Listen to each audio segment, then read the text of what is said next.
दोस्तों, हमने बचपन से सुना है कि जल ही जीवन है, पर क्या कभी आपने सोचा है अगर दुनिया से धीरे धीरे करके सारे पेड़ खत्म हो जाए तो क्या पानी भी बचेगा?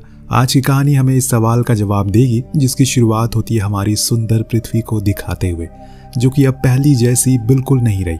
जहाँ जानवर पेड़ खत्म हो गए, यहाँ तक कि इंसान की आबादी सिर्फ नाम मात्र ही बची है। लेकिन सबसे बड़ी दिक्कत है ऑक्सीजन की, जो कि अब बिल्कुल नहीं बची जिससे इंसान सांस ले सके। इसीलिए जो कोई बचा है वो सरवाइव करने के लिए हर समय मास्क पहन कर रखता है ताकि उसकी सांसें चलती रहे। लेकिन आखिर ये कब तक चलेगा? जैसे हर चीज खत्म हो गई है, वैसे एक दिन ये बची हुई नाम मात्र ऑक्सीजन भी खत्म हो जाएगी। फिर क्या करेगा इंसान? डैरिस नाम का शख्स जो अपने पिता के साथ कुछ काम की चीजों को ढूंढने में बिजी है, लेकिन तभी ये जिस जगह पर खड़े होते हैं वो फर्श टूट जाता है, जिससे उसके पिता नीचे गिर गए और उनका मास्क उतर गया। जब तक डैरिस वहां पहुंचा तब तक बहुत देर हो चुकी है, वो गुजर चुके हैं। उसी भावुक मन के साथ वो घर पहुंचा जहां उसने अपनी बीवी और बेटी को पिता की मौत की खबर दी, जो सुन वो एकदम से टूट जाते हैं। इस बीच हमें एक चीज नोटिस करते हैं, ये सभी घर में मास्क नहीं लगाते। ऐसा इसलिए क्योंकि डैरिस ने एक मशीन बनाई है जो कि एक एयर फिल्टर की तरह काम करती है और इन्हें ऑक्सीजन प्रोवाइड करती है, जिससे ये सभी अपने इस बंकर वाले घर में आराम से रह पाते हैं। यहाँ उनके पास जरूरत का सामान है, पर अगर किसी दिन किसी भी चीज की कमी पड़ जाती है तो डैरिस बाहर उसे लेने जाता है। लेकिन आज जब वो बाहर गया तो फिर क्या हुआ वो चीज हमने देखी। अब रात में उसने अपनी बीवी से कहा कि वो अपने पिता को सही से दफन करना चाहता है, इसीलिए वो कल जाकर उनकी कब्र बनाएगा। इतने में इनकी मशीन बीप करने लगती है। चेक करने पर पता लगा कि अब बाहर का ऑक्सीजन लेवल और कम हो गया, जिसकी वजह से अब ये मशीन सिर्फ 2 लोगों के जितना ऑक्सीजन दे सकेगी, शायद कुछ दिन में सिर्फ 1। ये जानकर डैरिस बेचारा बहुत ज्यादा परेशान हो जाता है, क्योंकि इसके लिए जितनी जरूरी उसकी बेटी है उतनी ही जरूरी उसकी बीवी भी है। इसीलिए वो किसी को ऐसे मरने तो नहीं दे सकता। इस बात को सोचते सोचते सुबह हो गई, लेकिन उसने अपने सवाल का जवाब नहीं मिल सका। पर आज उसे अपने पिता को दफनाने भी जाना है, और जाने से पहले जोहरा जो उसकी बेटी थी उसे समझाया कि उसे अपनी माँ का ख्याल रखना है और बार बार जनरेटर को चेक करते रहना है, ताकि अगर कोई भी मशीन में दिक्कत आए तो इस मुसीबत से लड़ने के लिए वो पहले तैयार हो सके। इतना कहकर वो चला गया। पर दोस्तों, आज 2 साल गुजर गए, डैरिस वापस नहीं आया। अब तो माया को भी यकीन हो गया है कि वो नहीं आएगा, लेकिन जोहरा को पूरा यकीन है कि उसके पिता वापस जरूर आएंगे, क्योंकि वो बहादुर है। उन्हें अच्छे से पता है कि यहाँ पर कैसे सरवाइव करना। लेकिन मुझे लगता है कि उस रात डैरिस को अपने सवाल का जवाब मिल गया। उसने उन दोनों को चुनने के बजाय खुद को चुना और हमेशा के लिए यहाँ से चला गया, ताकि उन्हें वो ऑक्सीजन मिलती रहे। दिन, हफ्ते, महीने, साल गुजरने लगे, लेकिन उसका कभी कोई अता पता नहीं चला। उससे भी ज्यादा कठिनाई वाली बात ये थी कि ये बाहर भी नहीं जा सकते उसे ढूंढने के लिए, क्योंकि इनके पास बाहर जाने की जितनी ऑक्सीजन भी नहीं बची। इसीलिए माया ने हमेशा यहीं रहने का फैसला किया। पर वो खुद बाहर जाती है, लेकिन ज्यादा दूर नहीं। दरअसल वो एक बायोलॉजिस्ट है। उसे पता है कि धरती को फिर से जीने लायक कैसे बनाया जा सकता है, जिसके लिए उन्हें फिर से पेड़ पौधों को उगाना होगा। वो हर दिन ऊपर आकर कुछ पेड़ को लगाने की कोशिश करती है, लेकिन कोई पेड़ बड़ा नहीं हुआ, क्योंकि सब बाहर की गर्मी और वातावरण के कारण मर जाते हैं। पर वो उम्मीद नहीं छोड़ी और लगी रहती है अपने काम में। इधर जोहरा को इस बेसमेंट में रहने से अब चिढ़ होने लगी है, क्योंकि उसे अब अपने पिता की बहुत याद आती है। वो बाहर जाकर उन्हें ढूंढना चाहती है, पर इस बात को लेकर उन दोनों में हमेशा बहस होती रहती। हमेशा उसे यही समझाती है कि हम बाहर नहीं जा सकते, हमारे पास सिर्फ ऊपर तक ही ऑक्सीजन बची हुई है। अगर हमने उसे ढूंढने की कोशिश की तो किसी कोने में कंकाल बनकर गिरे होंगे, जो चीज डैरिस कभी नहीं चाहता। अपनी माँ की इन बातों से जोहरा को काफी दुख पहुंचता है, क्योंकि उसे लगता है कि वो नहीं चाहती कि वो अपने पिता से मिले। लेकिन हकीकत कुछ और ही है। माया को बाहर की हकीकत पता है, अगर कोई इंसान बचा भी होगा तो वो इनके साथ न जाने क्या करेगा। इसीलिए जब तक वो इस बंकर में है तब तक सेफ है। जो बात कुछ ही घंटों में जोहरा को भी समझ आ गई। उसने उनसे अगले दिन ऐसे बर्ताव के लिए माफी मांगी। अब दोनों ने थोड़ा समय साथ में बिताया, फिर अपने बंकर की ओर जाने लगे। लेकिन तभी इनकी नजर 2 लोगों पर पड़ती है, जिसको देखकर माया फौरन जोहरा को लेकर एक कार के पीछे छुप गई। पर ये देखते हैं कि वो लोग उनके बंकर के गेट को खटखटा रहे, जिससे कि जोहरा को लगा शायद वो उन्हें जानते हैं, इसीलिए हमें उनकी मदद करनी चाहिए। लेकिन माया को पता है कि ये आज की दुनिया नहीं है, बल्कि अब दुनिया बहुत बदल चुकी है। उन्हें किसी पर भी भरोसा नहीं करना चाहिए। इतने में दोस्तों जोहरा का ऑक्सीजन मीटर बीप करने लगता है, क्योंकि अब ऑक्सीजन कम होने लगी है, जिससे वो लड़की जिसका नाम टेस्ला है वो सुन लेती है और बंदूक लेकर इस कार की ओर आने लगती है। लेकिन जब तक वो नजदीक गई तो वहां कोई नहीं था। क्योंकि माया ने कुछ और ही प्लान बनाया था। जैसे ही टेस्ला थोड़ा आगे की ओर बढ़ती है, वो दोनों ही उसे धक्का देकर अपने बंकर में घुस जाते और गेट को लॉक कर लेते हैं। इससे टेस्ला और उसके साथी दोनों ही बहुत परेशान हो गए। तब माया ने उसे अपने कैमरा के जरिए बात किया और उन्हें बताया कि उन्हें उसकी मदद चाहिए, बस इसके अलावा और कोई भी प्रकार की वो कोई चोट उन्हें पहुंचाना नहीं चाहते। लेकिन माया उन्हें यहाँ से जाने को कहती है, क्योंकि वो किसी की भी मदद नहीं करेगी। तो यहाँ से टेस्ला उसे मिन्नतें करती है कि वो लोग काफ़ी दूर से आए। यहाँ पर 100 लोगों का कैंप है जो बहुत परेशानी से जूझ रहे और वो उसके बारे में जानती है। उसका नाम माया है और उसकी बेटी जोहरा। वो उसके पति डैरिस के साथ पहले काम कर चुकी है। दरअसल बात बस इतनी है कि डैरिस ने टेस्ला को बताया था कि उसके घर में एक एयर फिल्टर है जो कि उसने खुद ही बनाया है। वही सेम चीज़ उस कैंप में भी लगी हुई है जो कि अब खराब हो चुकी है। इसीलिए मैं बस इसलिए आई हूँ ताकि तुम मुझे वो मशीन एक बार दिखा सको, मैं समझ सकूँ कि वो काम कैसे करती है। और इतनी सारी बातें सुनकर जोहरा अपनी माँ से कहती है कि माँ, शायद उन्हें सच में मदद चाहिए, क्या पता डैड उन्हीं के पास हो, उनके कैंप में हो।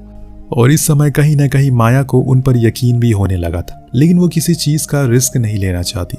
इसीलिए उसने सबसे पहले बाहर उन दोनों के हाथ बांधे, फिर जमीन पर लेटा दिया, क्योंकि वो उन्हें अंदर कोई हथियार नहीं ले जाने देगी। लेकिन इतने में ही दोनों का तीसरा साथी न जाने कहां से इनकी ओर भागने लगता है, जो देख माया घबरा गई और उस पर शूट कर दिया, जो गोली जाकर उसके कंधे पर लगी। लेकिन शख्स जैसे तैसे अंदर घुस जाता है, पर समय रहते माया उसे बांधकर बंदी बना लेती है। लेकिन अब वो उन दोनों को अंदर आने नहीं दे सकती, क्योंकि वो किसी भी तरह का कोई भी खतरा मोड़ नहीं लेना चाहती। पर जो साथी उसका अंदर था वो चिल्लाते हुए कहता है कि अब मैं और ज्यादा बर्दाश्त नहीं कर सकता हूँ, क्या तुम अपना प्लान भूल गए? ये सुनते ही वो दोनों ही सतर्क हो जाते हैं, क्योंकि अब यहाँ से कहानी थोड़ी बदलने वाली है, या यूं कहें कि कुछ थ्रिल आने वाला है। क्योंकि टेस्ला अब उस बंकर के गेट को काटने लगी है, लेकिन अंदर मौजूद माया कुछ कम चालाक नहीं थी। उसने एक मशीन से उसके कटर को ही खराब कर दिया। यानी कि ये प्लान तो उनका बिगड़ गया। लेकिन तभी इन्हें बंकर की छत दिखती है, तो ये उसके ऊपर चढ़ गए और वहां उस पाइप को ढूंढने लगी जिससे उनके बंकर में हवा जाती है, जिसको उसने बंद कर दिया और अपने साथी को कहा कि तुम बंकर के गेट पर खड़े रहना, जैसे ही वो बाहर आएंगे तुम उन्हें पकड़ लेना। लेकिन उसका साथी तो अलग ही ख्वाबों में खोया हुआ था, और इसीलिए जब माया बाहर आती है तो वो उसे पकड़ नहीं सका। और वहां अंदर अब ऑक्सीजन कम होने लगी, पाइप बंद होने की वजह से बस 4 मिनट की ऑक्सीजन बची हुई है। इसीलिए माया को तुरंत ही ऊपर जाना होगा। लेकिन इतने में माया ने अब वो पाइप फिर से खोल दी, जिससे ऑक्सीजन दोबारा से जाने लगी। अब सब कुछ ठीक हो गया। तो वहीं टेस्ला अब अपने साथी पर बहुत ज्यादा गुस्सा थी, क्योंकि उसकी वजह से उसका ये प्लान फेल हो गया। जब माया के साथी ने देखा कि वो अभी ऊपर ही है, तो उसने अब ऊपर ही गोलियां चलाना शुरू कर दी। दोनों तरफ से अब माया घिर चुकी है, जिसका फायदा उठाकर वो दूसरा शख्स हेनरी ऊपर चढ़ गया और उसने माया को बंदी बना लिया। यानी कि जिस काम को उसने टेस्ला ने दिया था उसने अब वो कर लिया, लेकिन बहुत सारी गालियां खाने के बाद। खैर, अब ये दोनों माया को बंदी बनाने के बाद उसे एक चारे की तरह इस्तेमाल करते हैं। वो अब उसे उसी बंकर के गेट के सामने ले गए और अब उसकी बेटी से कहा कि अगर उसने गेट को नहीं खोला तो उसकी मां को वो लोग मार देंगे। जो सुन जोहरा एकदम से घबरा गई, डर भी गई, क्योंकि अब उसे क्या करना है उसे खुद नहीं पता, क्योंकि या तो गेट पास की से खुलता है या फिर अंदर से। लेकिन अब अंदर ऐसा माहौल नहीं है कि जोहरा गेट को खोल सके, क्योंकि जिस इंसान को इन्होंने बंदी बनाया था उसने अब खुद को फ्री कर लिया। जिसके बाद उसने अब जोहरा को टेबल से बांध दिया। लेकिन इससे पहले वो कुछ और करता, ज्यादा खून बहने की वजह से उसकी मौत हो जाती है। जो बात वो बाहर खड़े लोगों को बताने में खूब कोशिश करती है कि अब वो उस गेट को खोल नहीं सकती, लेकिन किसी को उसकी बात सुनाई नहीं दे रही थी। इसीलिए उसने जैसे तैसे करके माइक को खुद के करीब लाया और फिर उसने उन तीनों को बताया कि वो अब इस हालत में नहीं है कि गेट को खोल सके। वो जो शख्स उसके साथ था वो मर चुका है और मरने से पहले उसने मुझे बांध दिया। अब ये सुन टेस्ला तो गुस्से से लाल हो जाती है और माया से कहती है, देखो तुम्हारी वजह से तुम्हारी बेटी अंदर फंसी रह गई, बताओ ऐसा क्या करती तुम उसे बाहर निकालने के लिए। तो यहाँ माया कहती है कि एक चाबी डैरिस के पास ही है और मुझे पता है कि वो कहाँ है। दोस्तों, यहाँ इस कहानी में एक प्लॉट खुलता है।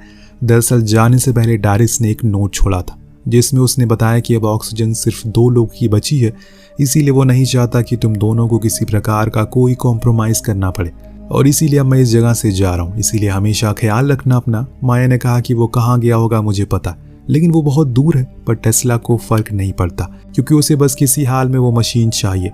जो सुन माया ने कहा कि क्या तुम्हें पता है जो मशीन मेरे पास है वो अभी अब खराब होने वाली है, और आखिर हम कब तक ऑक्सीजन के लिए एक मशीन पर डिपेंड रहेंगे। इससे बेहतर है कि हम पेड़ लगाने का ट्राई करें। पर माया को उनकी इन सब बातों का कोई असर नहीं पड़ रहा। वो तो अपने साथी को इस बारे में सही से समझा रही थी कि उसे कुछ भी करके गेट पर खड़े रहना होगा, इस बारी कोई गलती ना हो।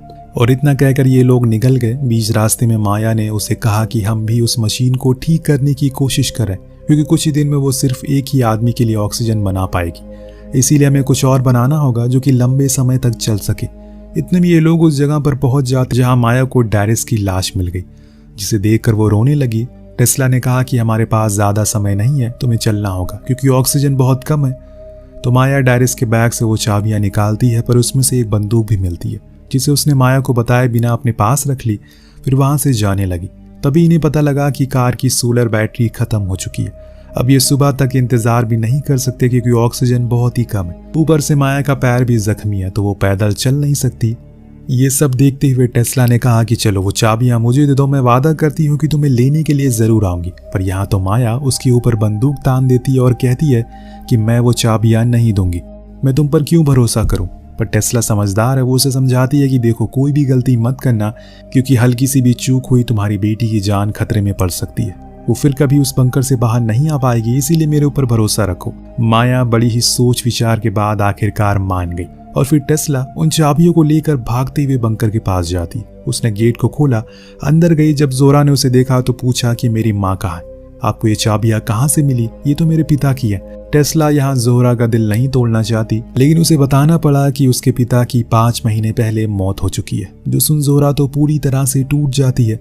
यहाँ तो टेस्ला का साथी जो हेनरी था वो कुछ ज्यादा ही जल्दी में था। उसने तो टेस्ला पर ही बंदूक तान दिया और कहा कि मुझे इस मशीन के जल्दी से ब्लूप्रिंट चाहिए, इसीलिए फटाफट करो। पर टेस्ला कहती है कि तुम इसे खुद ही कर लो, क्योंकि इसमें टाइम लगेगा। तब तक मैं माया को लेकर आ रही हूँ, क्योंकि उसके पैर जख्मी है, वो चल नहीं सकती। और ये सुन जोरा को अपनी माँ की फिक्र होने लगती है, कहीं वो अपने पिता की तरह उन्हें खो ना दे। उधर अब टेस्ला को ना चाहते हुए भी उस काम को करना पड़ रहा है। जब उसने मशीन के फिल्टर को खोला तो वो बेहद ही छोटी थी, इसीलिए उसे कुछ समझ नहीं आया असल में करना क्या है। इसीलिए उसने कहा कि हमें पहले इस लड़के की माँ को लेकर आना होगा, वही बता सकती है कि असल में ये मशीन कैसे काम करती है। ये सुनते ही हेनरी टेस्ला को शूट कर देता है, जिससे उसकी वही मौत हो गई। अब इस चीज को देखकर जोरा और भी ज्यादा डर जाती है। उसे ये भी पता है कि कुछ ही देर में ये मशीन सिर्फ एक ही आदमी के लिए ऑक्सीजन जनरेट करेगी, यानी कि हेनरी उसे भी शूट कर देगा। यही सोच कर वो रोना शुरू कर देती है और कुछ इस तरह से वो रात भी गुजर गई। लेकिन अगले दिन हमें माया को दिखाया जाता है, जो कि अभी भी जिंदा थी। लेकिन जब उसकी आंख खुली तो उसने देखा कि सुबह हो गई, पर अभी भी टेस्ला उसे लेने नहीं आई, यानी कि उसने उसे धोखा दिया। वो उसी कार को लेकर फौरन बंकर की ओर आने लगी, क्योंकि सूरज निकल चुका और वो बैटरी भी चार्ज हो गई। अब पहुंचने पर उसने सबसे पहले फिल्टर पाइप को बंद किया, ताकि जो कोई भी अंदर हो वो बाहर आ जाए। लेकिन जब पाइप बंद हुई तो हेनरी परेशान हो गया। उसने जोरा से पूछा कि ये क्या हुआ। उसने कहा कि ये कभी कभी हो जाता है पाइप बंद होने के कारण। अब यहाँ हेनरी को भी डर था कि कहीं ऑक्सीजन बंद ना हो जाए, तो उसने उसके ऊपर जाने को कहा ताकि वो ठीक कर सके। जैसे ही वो ऊपर गई तो उसे वहां माया मिल गई। दोनों ही मिलकर बेहद खुश थे। अब जब जोहरा नीचे आई तो वो गेट बंद था, क्योंकि हेनरी नहीं चाहता कि वो बाहर आए।